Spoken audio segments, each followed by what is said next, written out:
دوست بزرگ عزیزو،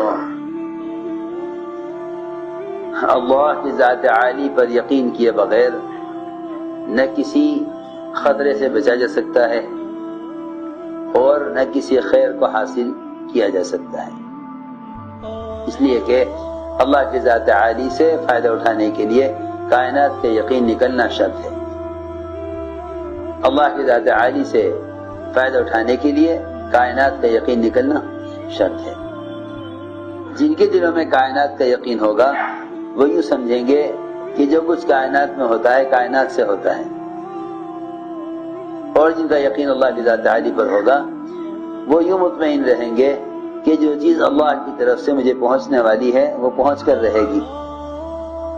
کسی نقصان سے بچنے کے لیے تدبیر کرنا خلاف توکل نہیں ہے، لیکن جن کے دلوں میں واقعی ایمان اور اللہ کا تعلق ہوتا ہے نا، اللہ رب العزت ان کو خطرات کی طرف سے مطمئن فرما دیتے ہیں۔ زیادہ تدبیریں وہ لوگ کرتے ہیں یقین جن کا کمزور ہوتا ہے، زیادہ تدبیریں وہ کرتے ہیں جن کا یقین کمزور ہوتا ہے۔ جس کا یقین جتنا کمزور ہوگا وہ تدبیریں اتنی زیادہ کرے گا، اور جس کا یقین اللہ کی ذات پر جتنا زیادہ ہوگا وہ کچھ تدبیر کرنا چاہے کرے گا، کر لے گا، لیکن کبھی کبھی اللہ رب العزت اپنی ذات سے یقین اور امید کرنے والوں کو تدبیرات سے مستغنی بھی کر دیتے ہیں، تدبیرات سے مستغنی بھی کر دیتے ہیں۔ اللہ کی ذات عالی پر یقین رکھنے والے وہ تدبیرات سے استغنا کو تصور نہیں کر سکتے، وہ تدبیرات سے استغنا کو تصور ہی نہیں کر سکتے۔ اللہ کی ذات عالی پر یقین رکھنے والے وہ تدبیرات سے استغنا کو تصور بھی نہیں کر سکتے، وہ سمجھتے ہیں کہ تدابیر سے مستغنی نہیں ہو سکتے، حالانکہ اللہ تعالیٰ اپنے تعلق والوں کو تدابیر سے بھی مستغنی کر دیتے ہیں۔ اللہ اپنی ذات پر یقین رکھنے والوں کو تدابیر سے بھی مستغنی کر دیتے ہیں۔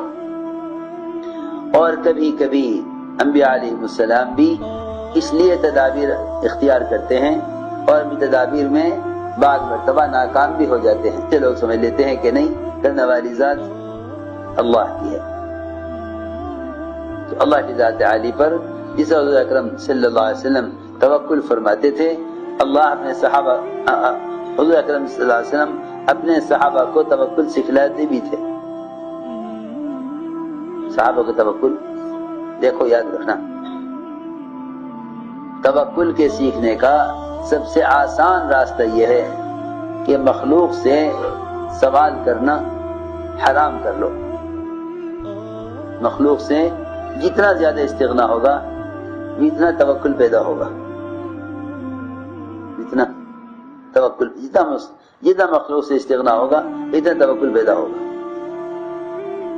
تو جتنا بھی اللہ کے غیر سے امید رکھی جائے گی اتنا ہی یقین بگڑتا جائے گا،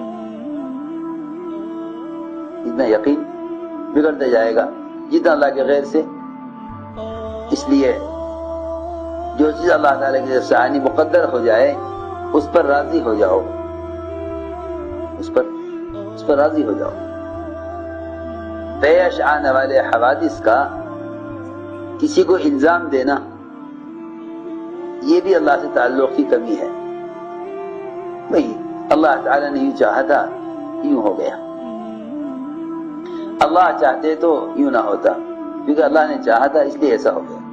جب بھی عائشہ رضی اللہ عنہ کسی بات کے بارے میں فرماتی کہ اگر یوں نہ ہوتا تو یوں ہو جاتا، آپ اے عائشہ اگر تو نے ایسا کہا تو تو نے شیطان کا دروازہ کھول دیا، یہ نہ کہو کہ یوں ہوتا تو یوں ہو جاتا، فرماتے کہ اگر اللہ چاہتے ایسا ہونا تو ایسا ہو جاتا، جب اللہ نے نہیں چاہا تو ایسا نہیں ہوا۔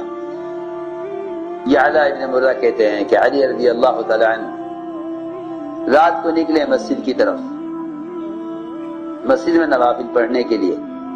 ہم نے دیکھا کہ علی اکیلے ہیں، کہیں دشمن حملہ نہ کر دے یا کوئی بات پیش نہ آ جائے، ہم ان کی حراست کے لیے، نگرانی کے لیے، چوکیداری کے لیے بیٹھ گئے۔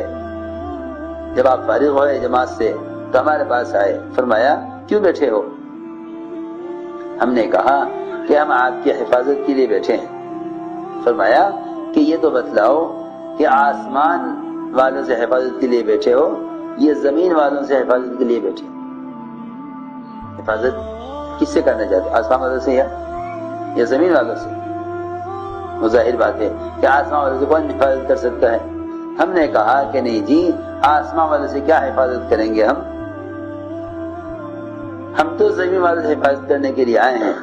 فرمایا کہ زمین پر اس وقت تک کوئی چھوٹے سے چھوٹا امر بھی پیش نہیں آتا جب تک اس کا آسمان میں فیصلہ نہ ہو جائے۔ زمین پر کوئی چھوٹے سے چھوٹا امر پیش نہیں آتا جب تک اس کا آسمان میں فیصلہ نہ ہو جائے۔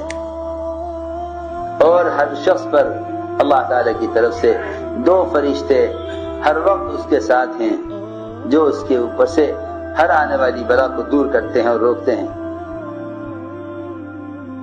اور ان کی حفاظت کرتے ہیں، یہاں تک کہ جب اللہ تعالی کی طرف سے کسی چیز کا آنا مقدر ہو جاتا ہے تو یہ دونوں فرشتے اس کو چھوڑ کر الگ ہو جاتے ہیں اور اس کے اور تقدیر کے درمیان سے نکل جاتے ہیں۔ اور اللہ تعالی کی طرف سے میرے پاس تو ایک مضبوط ڈھال ہے، اور وہ ڈھال کیا ہے کہ وہ ڈھال میرا وقت ہے، جب وقت آ جائے گا تو یہ ڈھال مجھ سے ہٹا دی جائے گی۔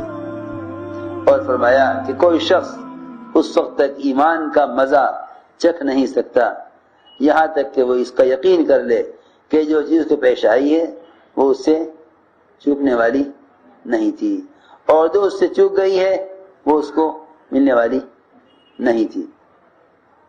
اور قتادہ فرماتے ہیں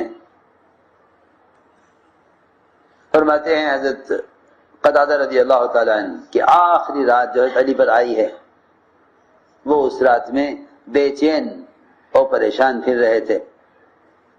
گھر والوں کو ان کی اس کیفیت سے شک ہوا تو آپس میں گھر والے چپ کے باتیں کرنے لگے، یہاں تک کہ سب نے اکٹھا ہو کر حضرت علی سے درخواست کی اور ان کو اللہ کا واسطہ دیا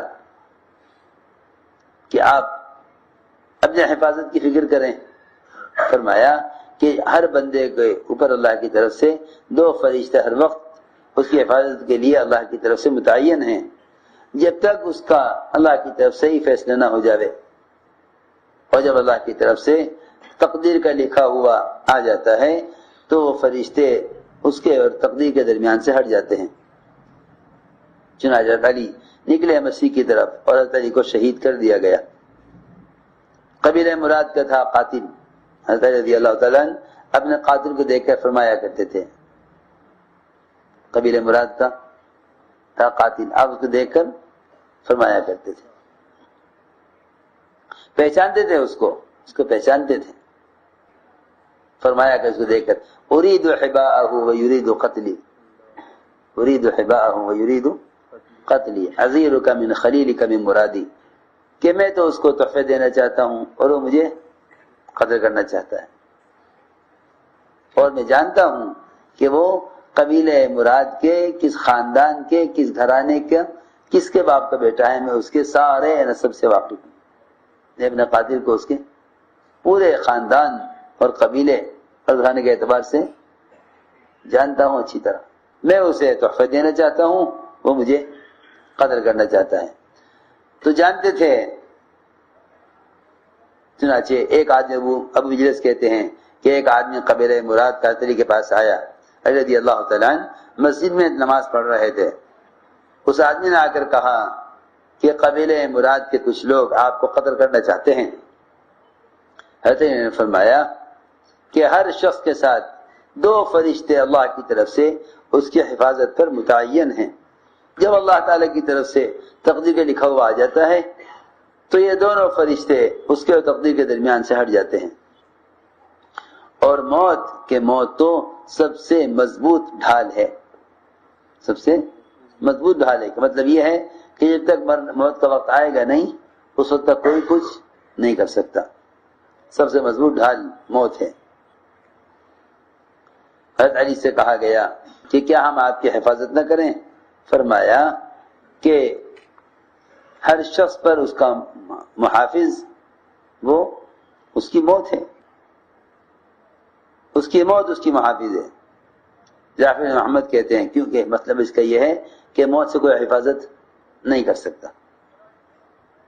ایک روایت محمد جعفر بن محمد اپنے والد سے نقل کرتے ہیں کہ دو آدمی حضرت علی کے سامنے کوئی جھگڑا پیش کیا، چنانچہ علی رضی اللہ تعالیٰ عنہ جہاں کھڑے تھے وہیں بیٹھ گئے دیوار کے سائے میں ان کا فیصلہ کرنے کے لیے۔ ایک آدمی مومنین کہاں بیٹھ گئے آپ؟ یہ دیوار گر رہی ہے، گر رہی ہے، دیوار گر رہی ہے، آپ یہاں سے ہٹیے۔ حضرت نے فرمایا جاؤ اپنا کام کرو، اللہ تعالی حفاظت کرنے والے کافی ہیں، اللہ حفاظت کرنے والے کافی ہیں۔ بیٹھے رہے اور ان کا سارا جھگڑا سنا، ان کے درمیان فیصلہ کیا۔ جب وہاں سے فیصلہ کر کے اٹھ کر چلے گئے تب دیوار گری اوپر سے۔ ایک روایت میں ہے کہ عبداللہ ابن مسعود رضی اللہ تعالیٰ عنہ بیمار ہو گئے، اس بیماری میں جن کی وفات ہوئی ہے اس میں تو عثمان ابن عفان رضی اللہ تعالیٰ نے ان کی عیادت کی، پوچھا کہ کیا شکایت ہے؟ پوچھا، لوگ پوچھتے نا آگے بیمار سے کیا شکایت ہے، وہ ساری بیماریاں بتاویں گے، ساری بیماریاں بتاویں گے، لیکن صحابہ سے کوئی پوچھتا کہ آپ کو کیا شکایت ہے تو فرمایا جب مسعود رضی اللہ عنہ نے کہ شکایت کیا ہوتی، میرے گناہ ہیں۔ تجھے کیا شکایت ہے؟ فرمایا میرے گناہ ہیں۔ فرمایا آپ کیا چاہتے ہیں؟ فرمایا اپنے رب کی رحمت چاہتا ہوں۔ عیادت کرنے والوں نے کہا کہ ہم ڈاکٹر کو لے کے آئیں جو آپ کا علاج کرے۔ فرمایا ڈاکٹر نے ہی تو بیمار کیا ہے۔ کیا مطلب ہے اس کا؟ اس کا مطلب یہ ہے کہ تم جو ڈاکٹر لانا چاہتے ہو اس ڈاکٹر کے ہاتھ میں شفا نہیں ہے، جو شفا دینے والا ہے اس نے ہی بیمار کیا ہے، جو شفا دینے والا ہے اس نے ہی بیمار کیا ہے۔ فرمایا انہوں نے عرض کیا کہ کیا ہم آپ کے لیے بیت المال سے کچھ مال آپ کے لیے، آپ کے گھر والوں کے لیے اس کے لیے انتظام کرا دیں، یا ایک روایت میں یہ بھی ہے کہ آپ کے لیے کوئی زمین الاٹ کر دیں؟ فرمایا نہیں، مجھے اس کی حاجت نہیں ہے۔